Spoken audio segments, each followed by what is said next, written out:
Assalamualaikum warahmatullahi wabarakatuh dan salam sejahtera buat kita semua. Video kali ini kita akan melihat dan menginterpretasi output dari analisis univariat, baik pada variabel kategorik maupun variabel numerik. Data variabel kategorik yang akan kita analisis pada contoh ini adalah data golongan darah.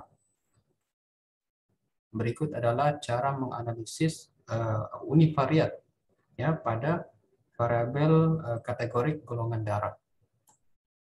Analisis, kemudian deskriptif statistik, lalu frekuensi. Berikutnya ambil variabel golongan darah ya dari data kita masuk ke bagian variabel. Lalu pada bagian chart pilih bar chart, lalu frekuensi, lalu klik continue, lalu klik centang display frequency table, lalu klik OK.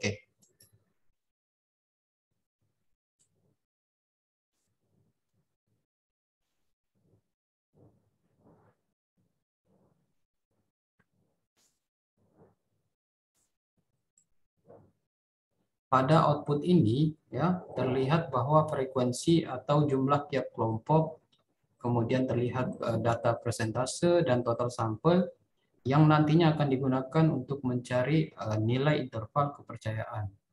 Anda perhatikan pada tabel golongan darah ini terlihat frekuensi untuk golongan darah A3, AB2, B2, kemudian golongan darah O3 ya.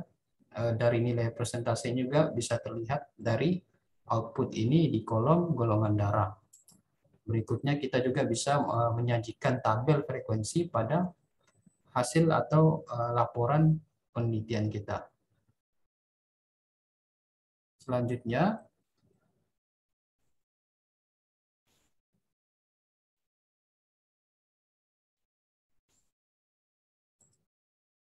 untuk data numerik ya, untuk data numerik yang akan kita analisis secara deskriptif ya, secara deskriptif adalah jumlah leukosit ya. Kita akan analisis variabel jumlah leukosit.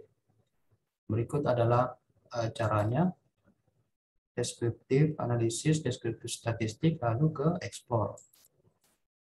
Selanjutnya masukkan data leukosit tadi ya.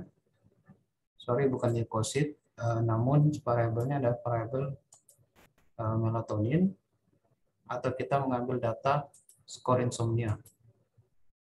Lalu bagian statistik 95% continue, bagian plot ya. Paling penting adalah bagian normalitas ini, kemudian data histogram juga penting. Lalu klik continue, bagian option continue ya. Selanjutnya display pilih both, lalu klik OK.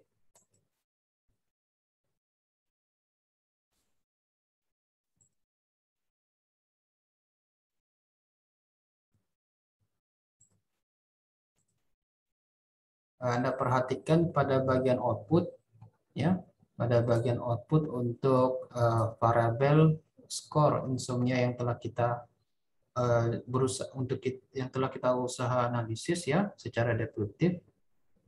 Jadi pada output ini terlihat adanya tabel deskriptif ya, yang mana di dalamnya terdapat nilai rata yaitu min, kemudian ada nilai simpangan baku standar deviasi, kemudian ada nilai interval kepercayaan ya. Ini dua nilai interval kepercayaan, lower bound dan upper bound ya. Kemudian ada nilai median jika data tidak berdistribusi normal ya.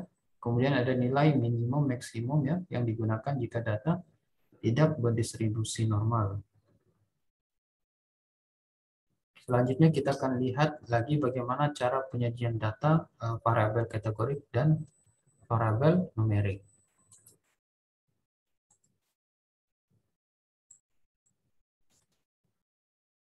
Ya, terlihat pada slide ini contoh penyajian data analisis variabel kategorik, nilai atau jumlah sampel untuk masing-masing kelompok, kemudian persentasenya, lalu interval kepercayaan 95% dari persentase yang dimiliki. Selanjutnya untuk penyajian data variabel numerik, ya kita ambil data variabel skor insomnia.